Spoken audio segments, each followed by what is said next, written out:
नमस्कार, प्रणाम। Nirahua official news में आप सबके स्वागत बा। होली के रंग बा, होली के उमंग बा, त आई देखल जाओ केकरा ऊपर कितना चढ़ल राजनीति के रंग बा। जी हाँ, यहाँ सब पार्टी के कार्यकर्ता लोग आज जुटल बाड़न और यहाँ सबसे खास बात ही बा कि जौना पार्टी के जौन कलर बा वो पार्टी वो कलर के रंग लेके बैठल बा। त कैसन होई आज की होली, लाठी चली की गोली, आई देखल जाओ खास रिपोर्ट कैमरामैन पनारू के साथ मैं चिरकुट पांडे। रुका लोगन, ये सब शुरू होने से पहले हम निरहू से एक सवाल करे चाहत हैं। जी हाँ निरहू जी, क्या आप इनकी बातों का जवाब देना चाहेंगे? हाँ हाँ जरूर देंगे। पूछिए चाचा, क्या पूछ रहे हैं आप? नहीं बाबू, पूछब तो तब जब बुरा न मनबे तब। अरे होली के दिन आज का बुरा मानल जाई? आप पूछा, जो पूछे के पूछा एकदम बिंदास। हाँ हवे तो तू अहिरे, लेकिन अहिर के नाम पर कलंक हवे, यही से पहले कह देनी है कि बुरा मत मनिए। अरे नहीं चाचा, वैसा हूँ केहू के बात के बुरा ना मानिला। तू पूछा, चिंता मत करा।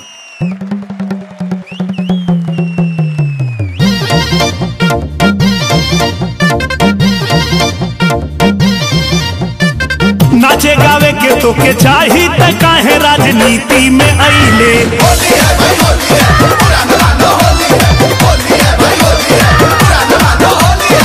रुका रुका सर, तनी और पूछे दा कुछ।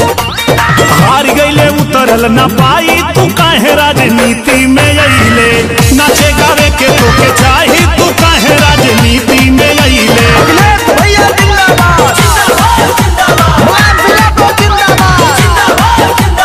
एक मिनट, शांत हो जाइए, शांत हो जाइए।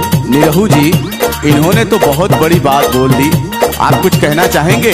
जाने दीजिए इनको, क्या बोले, हमारे बड़े बुजुर्ग हैं, इनको हक है बोलने का। काहे रे बाबू, कुल बुद्धि हरा गई। नहीं चाचा, जवाब तो दे देती लेकिन बुरा मान जी वालों। अरे बुरा का माने के हो तो कोने खानदान है। बोल बोल, का बोलत है? ठीक बात सुना।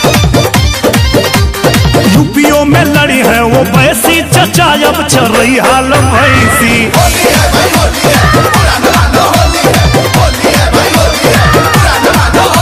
समीकरण का होई ऐसी तैसी, चचा अब चल रही हाल भैसी।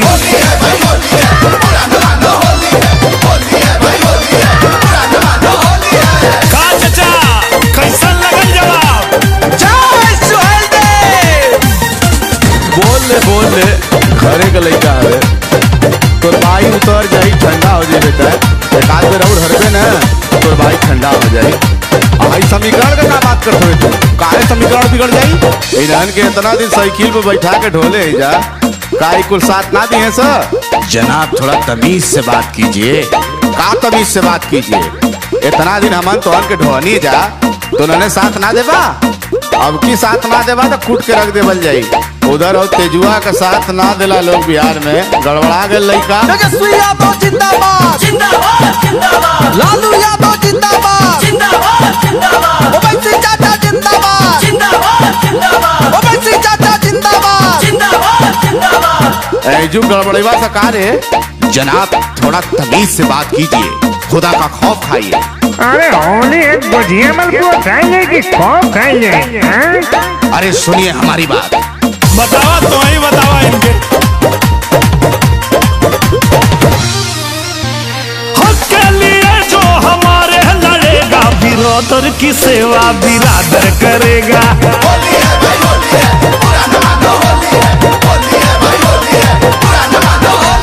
हम लोग अब ना किसी से डरेगा, बिरादर की सेवा इंशाल्लाह बिरादर करेगा।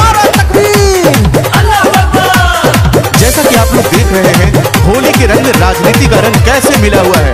और यहाँ हमारी नजर एक और सज्जन पर पड़ी है जो कुछ बोल नहीं रहे हैं। ये प्रधान जी हुआ।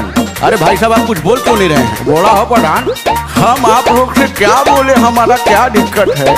हम सीधा मोदी जी से बोलना चाहते हैं। अरे बोलिए बोलिए, हम आपकी बात चैनल के माध्यम से मोदी जी तक पहुँचाएंगे। है प्रधान, बोटा कान मर्दे। पैसा कुछ खातावा में डाल देता मोदी जी, खर्चा थोड़ा खातावा में डाल दाहो मोदी जी। नहीं तो चुनौआ थोड़ा सा डाल दाहो मोदी जी। नहीं तो चुनौआ थोड़ा सा डाल दाहो मोदी जी। चुनाव टालने की बात क्यों कर रहे हैं प्रधान जी? जरा खुल करके बताइए। कहाँ है महराट हो मैडम, खुल के बोला। बर्ड फ्लू के चक्कर में ना मुर्गा के हुखात बा, 600 रुपया किलो देखा बकरा बिकात बा। प्रत्याशी गरीबवन के संभालता हो मोदी जी, प्रत्याशी गरीबवन के संभालता हो जोगी जी। तन्नी सा चुनौआ आगे टाल दा हो मोदी जी।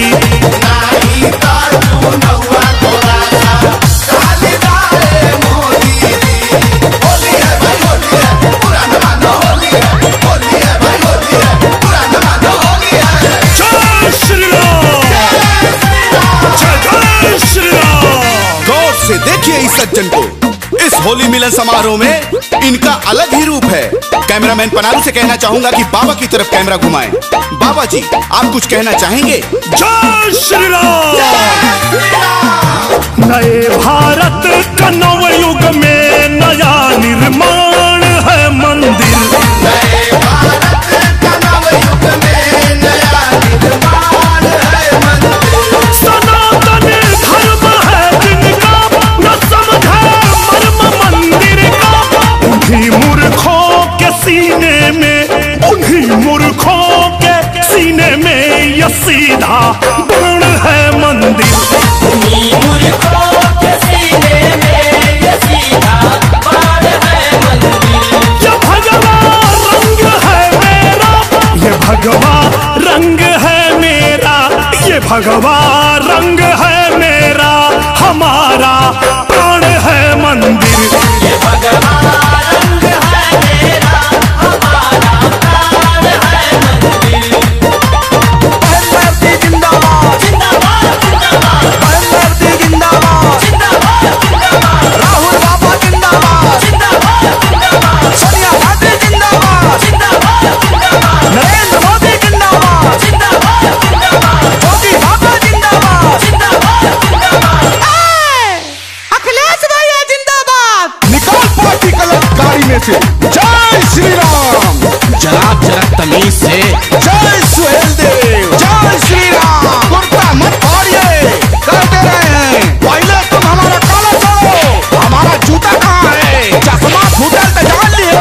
बोटी बोटी करके फेंक दे रही सत्तू जी में। बोटी बोटी, तुम्हारा बोटी बोटी करके हम रोटी से खा जाएंगे। आज कल बहुराई है जजमान, आज फैसला हो जाए। तुम फैसला कर दे। हमारा फैसला तुम पे। देखा जब हम दिखाए तो भाग में यहाँ से हटते ना हमसे,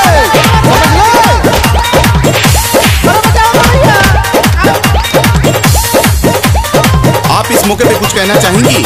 जैसा कि आप देख सकते हैं, ये सबका रंग सब पर चढ़ चुका है। इसलिए आप सभी लोगों से भी निवेदन करना चाहेंगे कि आप सब सभी रंगों को मिलाकर भारत को प्रेम के रंग में रंग दीजिए। हैप्पी होली, भारत माता की